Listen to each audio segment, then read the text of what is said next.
हमारी जो book reading चल रही है ऑटोबायोग्राफी ऑफ योगी, इससे हम आगे कंटिन्यू करेंगे। राज प्रकरण 16वां है, ग्रह शांति। मुकुंद, तुम ज्योतिष संबंधी एक कड़ा क्यों नहीं ले आते? क्या मुझे लाना चाहिए गुरुदेव? तो मैं तो ज्योतिष में विश्वास नहीं करता, यह विश्वास का प्रश्न नहीं है। किसी भी विषय में वैज्ञानिक दृष्टिकोण यह होना चाहिए कि यह सत्य है या नहीं। गुरुत्वाकर्षण का नियम न्यूटन से पहले भी उसी तरह कार्य करता था जैसा जैसा उसके बाद हुआ। ब्रह्मांड में अच्छी खासी अराजकता मच जाती यदि इसके नियम मानवीय विश्वास की मान्यता के बिना कार्य न करें।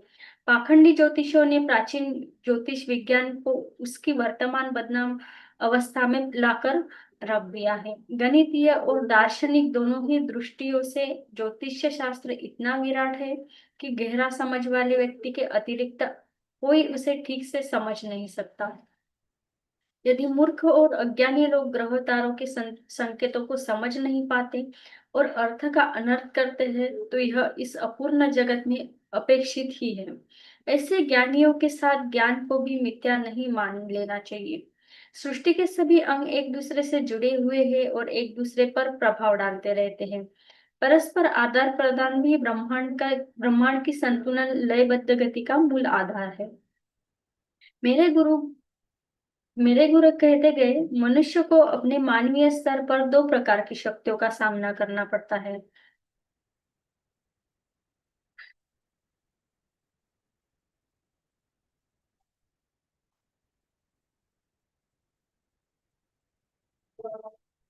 ज्योतिष शास्त्र के प्रति अंधी श्रद्धा व्यक्ति के यंत्रवत बना देती है, जो अपने हर कार्य के लिए यांत्रिक मार्गदर्शन का दास बन जाता है। बुद्धिमान मनुष्य सृष्टि के बदले सृष्टा में अपनी निष्ठा रखकर अपने ग्रहों को अर्थात अपने अतीत को मात दे सकता है। जितना अधिक परमात्मा के साथ अपनी एकात्मता का उसे ज्ञान होता है, उतना ही प्रकृति का उस पर प्रभाव कम होता है। आत्मा सदैव में मुक्त है, वह अमर है क्योंकि वह अजन्मा है। उस पर ग्रह नक्षत्र कभी शासन नहीं कर सकते। मनुष्य आत्मा है और उसे शरीर मिला हुआ है, और जब स्वयं को उस इस रूप में जान जान जाते हैं, तब ग्रह नक्षत्रों के समस्त विवशताकारी कुयोगों को पीछे छोड़ देता है। जब तक वह अपनी आत्मिक विस्मृति की साधारण अवस्था में किंकर्तव्य बना रहता है, तब तक वह प्रकृति के विविध नियमों की सूक्ष्म जंजीरों में जकड़ा रहता है। ईश्वर स्वयं सामंजस्य है, उसके साथ जो भक्त अपना सूद मिला लेता है, वह कदापि कोई गलत काम नहीं कर सकता। उसके सारे कार्यकलाप अपने आप ही ज्योतिषीय नियम के अनुसार सही समय पर होंगे। गहन प्रार्थना और ध्यान के बाद वह अपनी दिव्य चेतना के संपर्क में होता है। उस आंतरिक सुरक्षा से बढ़कर और कोई शक्ति नहीं। पूज्य गुरुदेव, तब आप मुझे कड़ा पहनने के लिए क्यों कह रहे हैं? दीर्घ मौन के बाद मैंने यह प्रश्न पूछने का साहस किया। मैं श्री युक्तेश्वर जी के ज्ञान गर्भित स्पष्टीकरण को आत्मसात करने का प्रयास कर रहा था, जिसमें निहित विचार मेरे लिए एकदम नए थे।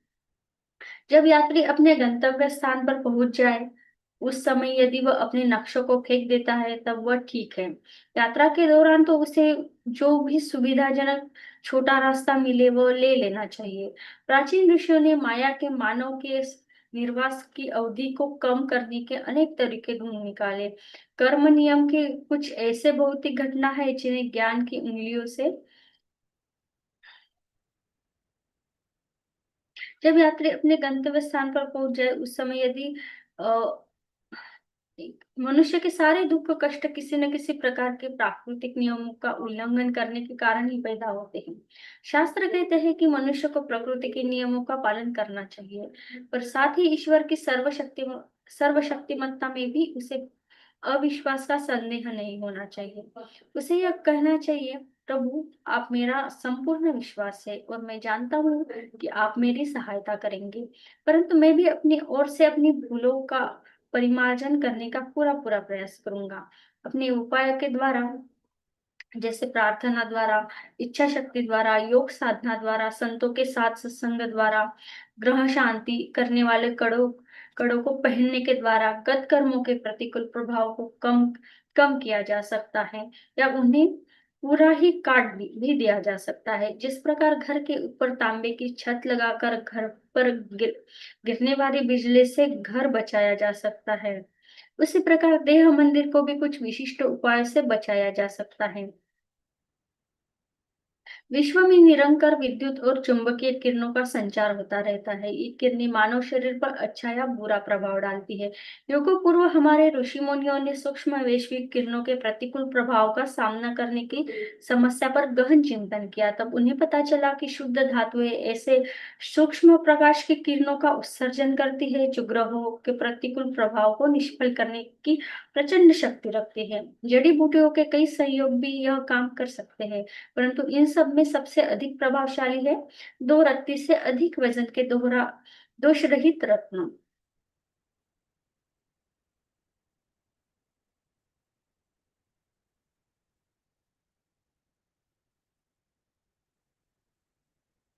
ज्योतिष के प्रत्यक्ष बचावात्मक उपाय के विषय में भारत के अलावा कहीं और बहुत ही कम अध्ययन हुआ है। यह तथ्य बहुत कम लोग जानते हैं कि योग रत्नों, धातुओं और जड़ी बूटियों के सहयोग से भी कोई लाभ नहीं होता यदि वे आवश्यक वजन के न हो। तो यदि उन्हें इस तरह न धारण किया जाए कि वे त्वचा का स्पर्श करते रहें। गुरुदेव, मैं अवश्य ही आपका सुझाव मानकर कड़ा ले आऊंगा। किसी ग्रह को मात देने के विचार से ही मेरा रोम रोम पुलकित हो रहा है। सामान्य प्रयोजन के लिए मैं सोना, चांदी और तांबे से बना कड़ा पहनने के लिए कहता हूँ, परंतु तुम्हारे लिए किसी विशेष कारणवश मैं चाहता हूँ कि तुम चांदी और शीशे से बना कड़ा पहनो। श्री युक्तेश्वर जी ने इसके विषय में ध्यान रखने के अन्य बातें भी बताई। गुरुदेव, विशेष कारणवश से आपका क्या मतलब है? ग्रह तुम्हारे प्रति कुछ अमैत्रीपूर्ण रूप अपनाने जा रहे हैं। मुकुंद, डरो मत, तुम सुरक्षित रहोगे। 1 महीने के आसपास तुम्हारा यकृत में गहरी पीड़ा देने वाला है। विधि लेख के अनुसार इस रोग को 6 महीने रहना है, परंतु ग्रह शांति का कड़ा पड़ने से यह अवधि घटकर 24 दिन हो जाएगी। दूसरे ही दिन मैं एक जोहरी के पास पहुंच गया और शीघ्र ही मेरा कड़ा बनकर तैयार हो गया। मेरा स्वास्थ्य अति उत्तम था। गुरुदेव की भविष्यवाणी मेरे दिमाग से निकल भी गई। वे काशी से कुछ दिन रहने के लिए श्री रामपुर से चले गए। हमारे उस वार्तालाप के 30 दिन बाद यकृत के आसपास मुझे अचानक पीड़ा होने लगी। उसके कुछ सप्ताह भयंकर यातना के दुख स्वप्न की भांति गुजरे।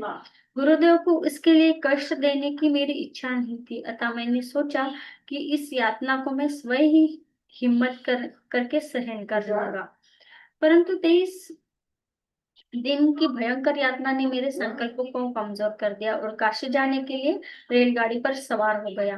वहां श्री युक्तेश्वर जी अस्वाभाविक उत्साह से और प्रेम के साथ मुझसे मिले, परंतु अकेले में अपनी पीड़ा उन्हें बताने का कोई अवसर उन्होंने मुझे नहीं दिया। उस दिन अनेक लोग अनेक केवल दर्शन के लिए भाई रुग्ण और उपेक्षित अवस्था में मैं एक कोने में बैठा रहा।